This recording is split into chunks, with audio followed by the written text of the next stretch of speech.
आज हम लोग देखते हैं महिला पत्रकारिता, वोमेन जर्नलिज्म। इसमें जो हमारे विमर्श के केंद्र में जो बातें होगी, महिलाओं की आज स्थिति क्या है, मीडिया में इसे कितना स्थान दिया जा रहा है, मीडिया में से किस रूप में प्रस्तुत किया जा रही है, और समाचार पत्र में अथवा चैनलों में महिलाओं की स्थिति कितनी सुदृढ़ है, वो कितनी अधिक संख्या में या कितनी कम संख्या में क्यों उनकी उपस्थिति यहाँ पर है, और मीडिया महिला को किस तरह एक तरह से भुना रहा है। विश्व की आधी आबादी को आज मीडिया में तरह तरह के रूप में क्यों प्रस्तुत किया जा रहा है, इन्हीं सब बातों के मद्देनज़र हम आज का चर्चा करेंगे। सबसे पहले तो यह समझने वाली बात है कि अगर आज हम महिला पत्रकारिता की चर्चा कर रहे हैं तो कहीं न कहीं इसकी प्रासंगिकता है, इसका प्रयोजन है, या आज चर्चा के केंद्र में है। महिला आज विश्व की आधी आबादी है, कहीं उसे करुणा के रूप में प्रस्तुत किया जा रहा है, कहीं उसे अबला के रूप में प्रस्तुत किया जा रहा है, कहीं उसे लक्ष्मी का स्वरूप माना जाता है, तो कहीं सरस्वती का, तो कहीं शक्ति का प्रतीक माना जाता है। और इन सबों के साथ साथ अपनी संस्कृति को ढूंढने की एक तरह से कहें तो परंपरा, मर्यादा, हर कुछ उन पर थोप दिया जाता रहा है, और यह आज कोई नई बातें नहीं है।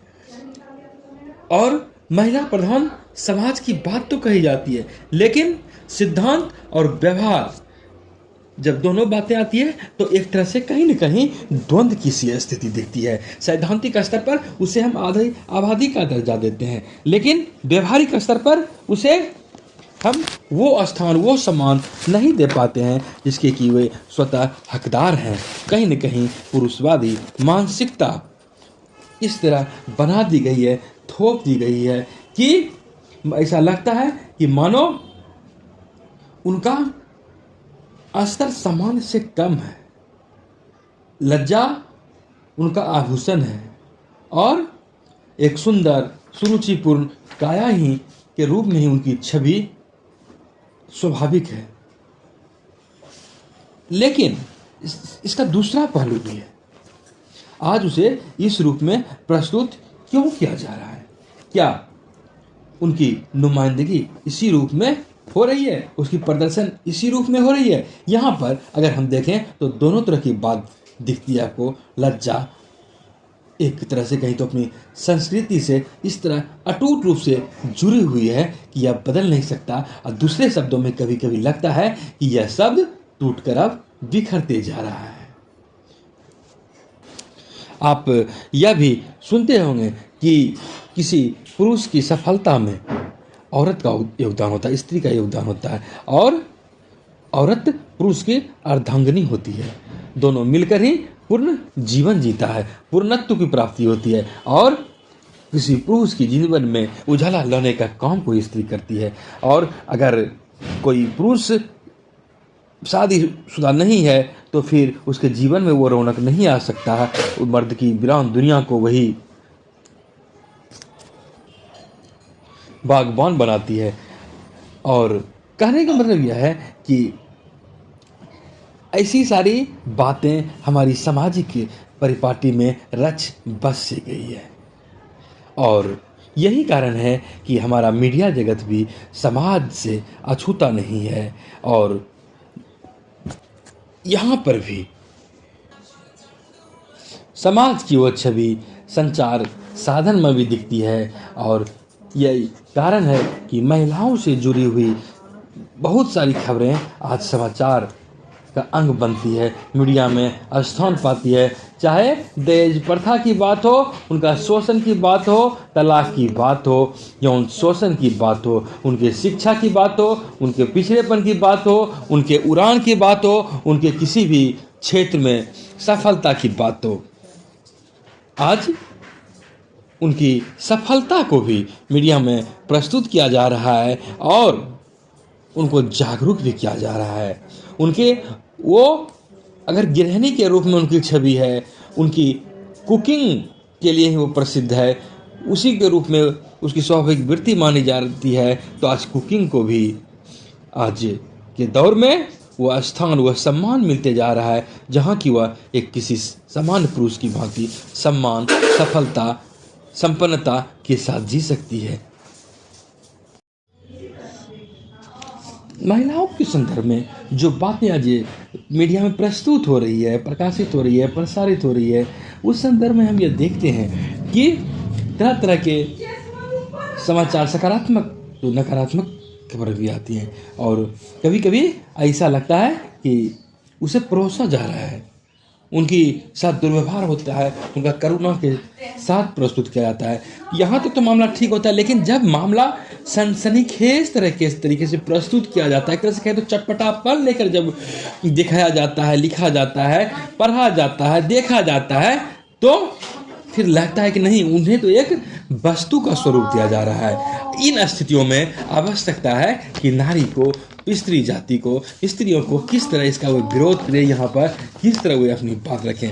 हम यह भी देखते हैं कि उनसे जुड़े हर तरह के साथ आज बातें जो है समाचार पत्र में, पत्र पत्रिका में, चैनल पर, पोर्टल पर, हर जगह दिखती है। चाहे रूप सज्जा की बात हो, फैशन की बात हो, निखारने की बात हो, सुंदर दिखने की बात हो, सुंदर दिखाने की बात हो, सौंदर्य की बात हो, सुरुचि की बात हो, सजने समझने जैसी कोई भी बातें हो, इन्हें दिखाया जाता है। हालांकि यह भी अलग बात है कि उनके विज्ञान में रुचि, खेल में रुचि, राजनीति में रुचि, साहित्य में उपस्थिति, इन सबों की भी बातों को रखा जा रहा है, उनकी भागीदारी को परोसा जा रहा है, प्रस्तुत किया जा रहा है, लेकिन इनका पैमाना कहीं न कहीं कम पड़ जाता है, और इससे लगता है कि नहीं, वे भी मुख्य धारा में आने के लिए भी उनको और जागरूक करने की ज़रूरत है। उन्हें स्वाभाविकता में लाने के लिए उनमें और अधिक जागृति की आवश्यकता है। आज भी बाल विवाह की बातें होती है, दिखती है, समाचार पत्रों में घटना घटती है, पर्दा प्रथा जैसी बातें कहें तो यह भी दिखती है। सामाजिक करने का मतलब कि सामाजिक कुरीतियों जैसी बातें का निर्माण आज समाज में यदि दिखता है तो यह आपको मीडिया में भी उसकी झलक दिखती है। कुटीर उद्योग, हस्तकला उद्योग, इन सब बातों के मद्देनजर अगर देखें तो उनकी उपस्थिति जैसे जैसे बढ़ रही है तो उनको भी आगे दिखाया जा रहा है। उनके खबरों को मीडिया में स्थान कहें तो मिल रहा है, यद्यपि की अधिक जरूरत है और अभी आवश्यकता उन्हें और अधिक मुखरित करने की है। आपने देखा होगा कि किस तरह एक दौर ऐसा भी आया, एक दशक पूर्व मी टू आंदोलन चला, महिलाओं के साथ जो जोर जबरदस्ती या किसी तरह की अश्लीलता बरती गई तो उन्हें वे समय के साथ नहीं वहाँ पर मुखर हो सकी। लेकिन एक समय ऐसा भी आता है जब ऐसा माहौल बनता है, ऐसी संस्कृति उत्पन्न होती है कि वे भी अपनी बातें वहाँ पर रखती है, और ऐसे में कई बड़े बड़े लोगों को अपना पद भी त्यागना पड़ गया। तो ऐसे में हालांकि यहाँ पर हम अगर मीडिया जगत के जिक्र करते हैं तो अगर खुद मीडिया जगत के में महिलाओं की क्या स्थिति है तो हम यह देखते हैं कि यहाँ नगण्य जैसी स्थिति दिखेगी। कहने का मतलब कि नहीं के बराबर। चैनल में आपको एंकरिंग के दुनिया में लगता है कि जिस तरह की महिला पत्रकार है तो महिला को संख्या बहुत अधिक होगी, लेकिन ऐसी बहुत स्थिति नहीं है। महज 3-4% महिला पत्रकार रहती है, और हालांकि अब धीरे धीरे वे इस क्षेत्र में आ रही है। हालांकि समाचार अगर प्रिंट मीडिया के जगत में देखें तो वहाँ स्थिति और कम दिखेगी, वहाँ और ना के बराबर दिखती है, कम संख्या में दिखती है, पुरुषों की अपेक्षा नहीं के बराबर अगर हम कहें तो। और अगर उच्च स्तर पर प्रबंधक के स्तर पर देखें तो वहाँ तो और कम स्थिति दिखती है। संपादक महिला आपको देखें तो है, आपको मृणाल पांडे का नाम याद होगा, या ऐसे बहुत सारे हैं, लेकिन इतने कम संख्या में है कि वे लगता है कि महिला को भी संपादक के स्तर पर या प्रबंधन उच्च स्तर पर उनके लिए जगह भी नहीं बन पा रही है। हालांकि यह अलग बात है कि जो स्थिति हम अपने देश के संदर्भ में देखते हैं तो और विदेश में नहीं है। अमेरिका जैसे विकसित देशों में भी महिलाओं को लेकर स्थिति बहुत अच्छी नहीं कह सकते, मुखर है, वो मुख्य धारा में है, लेकिन कहीं न कहीं शोषण क्या अगर बात कहें, शोषण या उनके पिछड़ेपन या उनको लेकर जो मनोदशा है तो वह भी बहुत अच्छी नहीं है। धीरे धीरे वहाँ पर भी सुधार हो रहा है। शारीरिक तुष्टिकरण के संदर्भ में देखें तो वहाँ भी उनके साथ कहीं न कहीं वही स्थिति होती है। हालांकि भारत में भी ऊंचे पद पर महिलाएं अगर गई है, अगर हम प्रधानमंत्री इंदिरा गांधी को देखते हैं, मुख्यमंत्री के रूप में ही अगर हम देखते हैं राबड़ी देवी को देखें, मायावती को देखें, जयललिता को देखें, शीला दीक्षित को देखें, सोनिया गांधी को देखें, सुषमा स्वराज जैसे, तो ऐसे सब महिलाओं को यदि हम देखते हैं आज राष्ट्रपति भी हमारी महिलाएं हैं, तो ऐसे लगता है कि नहीं, उन्हें अब स्थान मिल रहा है, वे भी हर जगह नीति निर्माण में अब जा रहे हैं। पूर्व की स्थिति नहीं है। हालांकि यह अलग बात है कि मीडिया जगत में उनकी स्थिति खुद वो महिलाओं को लेकर मुखर होती है, रहते हैं, लेकिन वहाँ महिला पत्रकार की स्थिति बहुत अच्छी नहीं है। और कभी कभी ऐसा कहा जाता है कि वहाँ भी इनका शोषण होता है। प्रेम प्रसंग जैसे मामले, यौन शोषण जैसे मामले, जो पुरुषवादी मानसिकता सत्ता पर काबिज होते हैं, वह वहाँ पर एक विकृत रूप में वहाँ पर उभर कर दिखते हैं, उभर कर आते हैं। पढ़ी लिखी महिलाएं अंग्रेजी मीडिया में अगर देखें तो वहाँ पर वे ज़्यादा आ रही हैं। हिंदी क्षेत्र में अभी भी पिछड़ेपन का शिकार है। और कहा था कि राष्ट्रीय मीडिया में महिलाओं की भागीदारी के संदर्भ में सर्वेक्षण हुआ तो वहाँ मात्र 17% ही महिलाओं की उपस्थिति दिखती है। तो इस प्रकार अगर हम देखें तो पुरुषों की उपस्थिति में महिलाएं कम दिखती है। उन पर कहीं न कहीं एक तरह से चमक दमक उनको उस कैरियर की ओर आकर्षित करती है, लेकिन वहाँ भी कभी कभी हम यह तो नहीं कर सकते हैं कि वहाँ उनका शोषण होता है, लेकिन ऐसी बातें आती है कि जो जिस चमक धमक देखकर वहाँ आकर्षण बढ़ता है, ऐसा कुछ वहाँ हर हमेशा हो नहीं पाता है। फैशन जुगाड़ जैसी स्थितियाँ हर जगह की तरह वहाँ भी दिखती है, होती है, समझी जाती है। जिस तरह चिराग तले अंधेरा होता है, उसी तरह यह भी जरूरी नहीं है कि लोकतंत्र का चतुर्थ स्तंभ का दंभ भरने वाले पत्रकारिता जगत में जिस तरह दूसरों के शोषण की खबरें आ जाती है, उस तरह वहाँ की भी हर बातें प्रकाश में आ ही जाए। महिलाओं की बातें हो रही है तो यहाँ पर यौन उत्पीड़न के संदर्भ में विशाखा दिशा निर्देश का जो बातें हैं, इसका भी जिक्र करना प्रासंगिक होगा।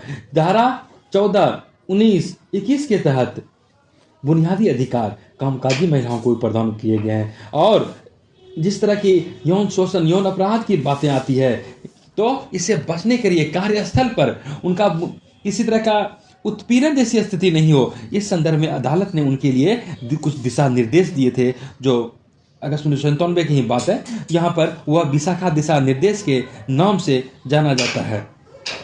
और उसके बाद हम यह भी देखते हैं कामकाजी महिलाओं की सुरक्षा के लिए कार्यस्थल कानून भी बनाया गया 2012 ईस्वी में।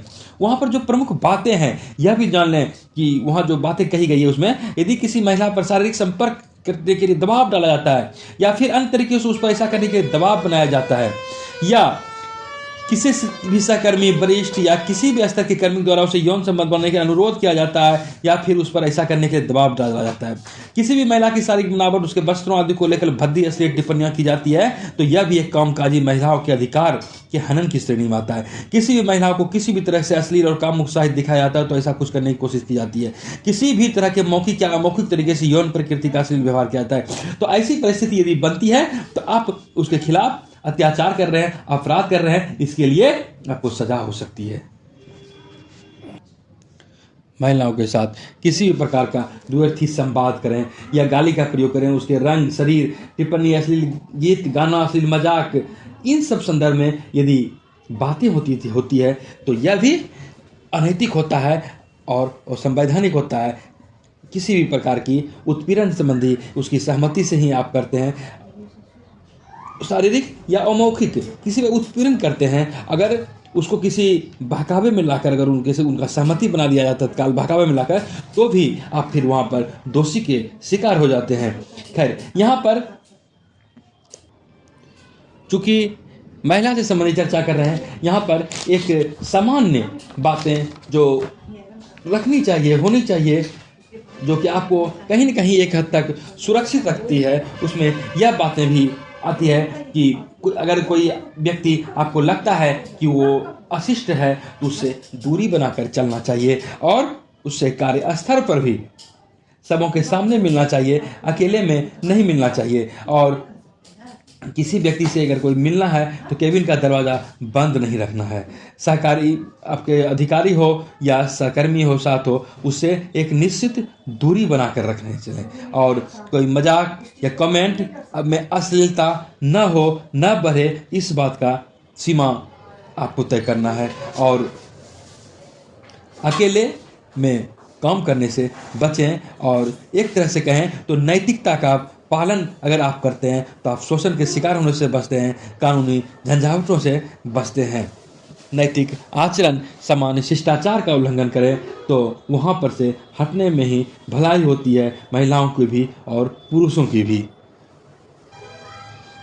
महिलाओं से जुड़ी बातों के संदर्भ में एक नज़र भ्रूण हत्या पर भी करना प्रासंगिक होगा। भारतीय समाज की इस घृणास्पद एक तरह से कहीं सच्चाई है कि लड़की को जन्म से पूर्व ही मार दिए जाने की प्रथा है। सदियों से यह प्रथा चलती आ रही है। यह कुप्रथा अभी भी चलती आ रही है। संवैधानिक रूप से यह गलत ठहराने के बाद भी यदा कदा इसके मामले देखने को मिलते हैं। और पूर्व में ऐसा कहा जाता था कि 1944 में भ्रूण हत्या के 40,000 मामले मिले थे। अकेले अहमदाबाद में 1999 में 10,000 लड़कियों की हत्या का प्रचलन था। कहने का मतलब है कि ज्यों-ज्यों शिक्षा का ग्राफ तो ऊपर उठ रहा है, लेकिन महिलाओं की स्थिति इस संदर्भ में उनके लिए सोच यह नहीं बढ़ रहा है। एक समय ऐसा भी था कि पुरुष महिला अनुपात 100 से 105 था, लेकिन अभी 943 तक सिमट गई है। 2001 में तो 933 स्त्रियां ही थी। हिंसा, उनके प्रति हिंसा आज भी अगर दिखती है तो बड़ी विडंबनामयी तस्वीर प्रस्तुत होती है, क्योंकि आज तो उनमें चेतना आ रही है, जागरूकता आ रही है, जागृति आ रही है, वो मुखर हो रही है, वो शिक्षित हो रही है, वो आर्थिक रूप से संपन्न हो रही है, वो राजनीतिक रूप से आगे जा रही है। इन सब के बावजूद उनके साथ अगर वो मानवीय बर्ताव और सामाजिक बर्ताव किसी तरह का होता है तो कहीं न कहीं यह अजीब देखने को लगता है। एक धारा 375 का संदर्भ भी समझ लें कि यदि 16 वर्ष से कम आयु की स्त्री के साथ सहमति के साथ ही कौन आप यौन संबंध बनाएं तो यह कहीं न कहीं बलात्कार की श्रेणी में आता है। हालांकि इसका एक अपवाद तय कर दिया गया है कि यदि स्त्री की आयु 15 वर्ष से कम नहीं है और वह पुरुष उसका पति है तो फिर यह बलात्कार की श्रेणी में नहीं आता है।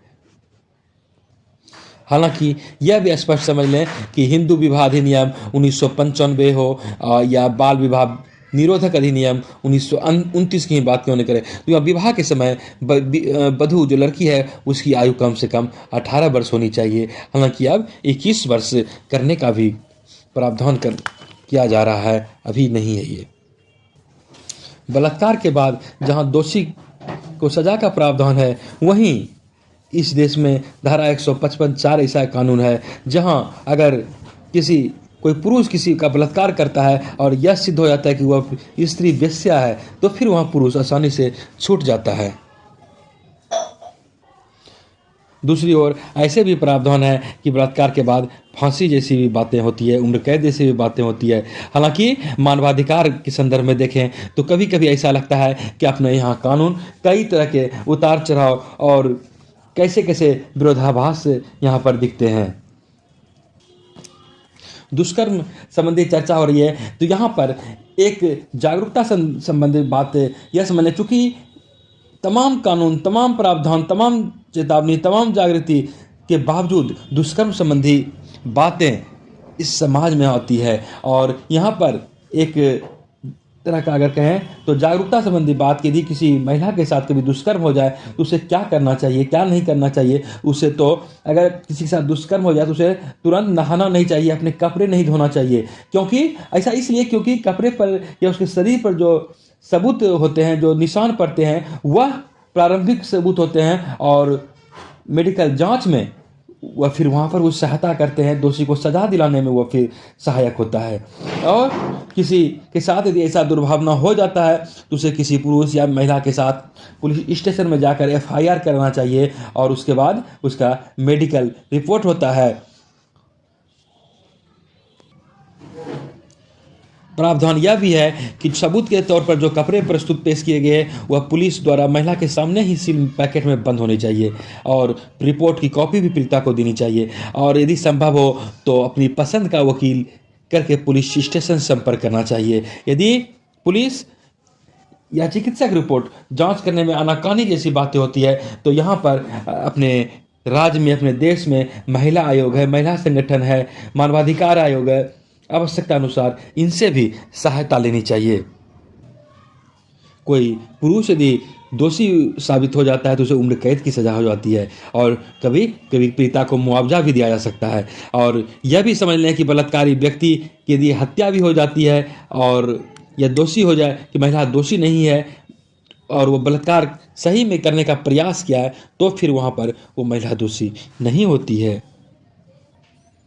कुल मिलाकर यह समझने वाली बात है धारा 375 के अनुसार कि किसी की इच्छा के विरुद्ध यौन संबंध स्थापित करना अपराध है, चाहे वह दोषी की पत्नी ही क्यों न हो, कोई तलाकशुदा स्त्री क्यों न हो, कोई स्त्री कोई जेल में क्यों न हो, कोई रिमांड होम में क्यों नहीं कोई बालिका हो, अस्पताल में कहीं भी यदि आप जबरन संबंध बनाते हैं यह यौन अपराध है।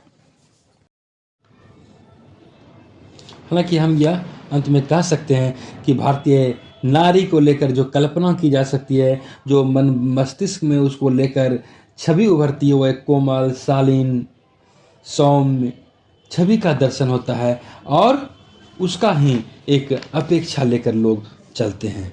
और यह अलग बात है कि समय के साथ विकास हुआ, आधुनिकता के साथ वे भी आगे बढ़ी और यहाँ पर सोच में भी परिवर्तन हुई, कल्पना में परिवर्तन हुआ, मन मस्तिष्क में परिवर्तन हुआ, आकर्षण का प्रतीक बदला और इन सबों में जो स्वतंत्रता की परिधि थी वह भी आगे बढ़ी, न केवल समाज से आगे बढ़ी, अपने भौगोलिक प्रदेश से आगे बढ़ी, बल्कि आज यह पृथ्वी से आगे बढ़ गई है। और हम देखते हैं कि आज महिलाएं हर जगह अंतरिक्ष तक की सैर कर रही है और आज की तारीख में शिक्षा ने महिलाओं को अधिकार के प्रति ज्ञान प्रदान किए हैं, उन्हें जागृत किए हैं, उन्हें परिमार्जित किए हैं, उन्हें विकास की ओर अग्रसर किए हैं।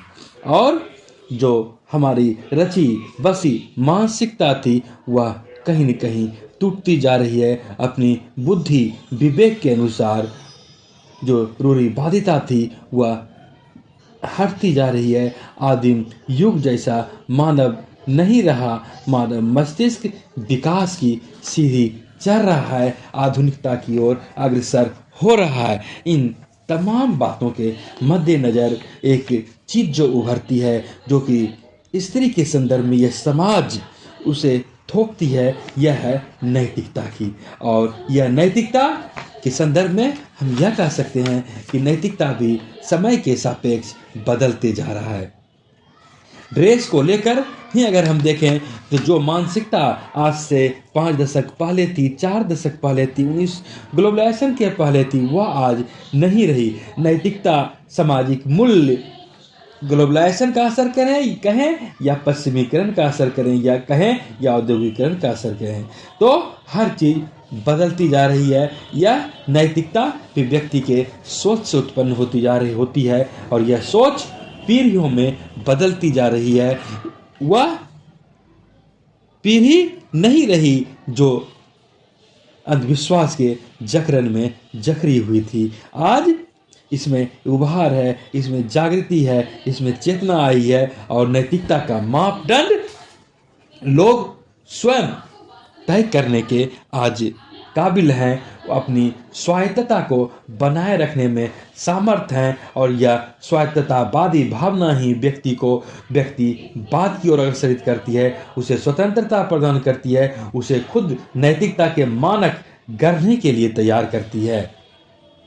और यह तमाम नैतिकतापूर्ण व्यवहार यद्यपि कि तुलनात्मक दृष्टि से ऊपर नीचे कम अधिक हो सकते हैं, लेकिन यह नैतिकता ही एक ऐसी चीज़ है जो व्यक्तिगत स्वतंत्रता प्रदान कर आधुनिक मूल्य को अपनाकर आगे बढ़ने को अग्रसर करती है। परंपरागत मापदंड को चुनौती देकर तमाम विरोधाभासों से टकराकर आगे की ओर बढ़ती है। प्राकृतिक संदर्भ का हवाला देकर ही जकड़न में नहीं रहना आवश्यक समझते हैं, बल्कि आज पुरुषवादी मानसिकता भी बदलती जा रही है। आज रेडिकल वादी सोच हावी होती जा रही है, बढ़ती जा रही है और हर चीज समय के साथ बदले, स्वाभाविक रूप में दिखे, यह ही समय की मांग होती है। अंत में हम यहाँ पर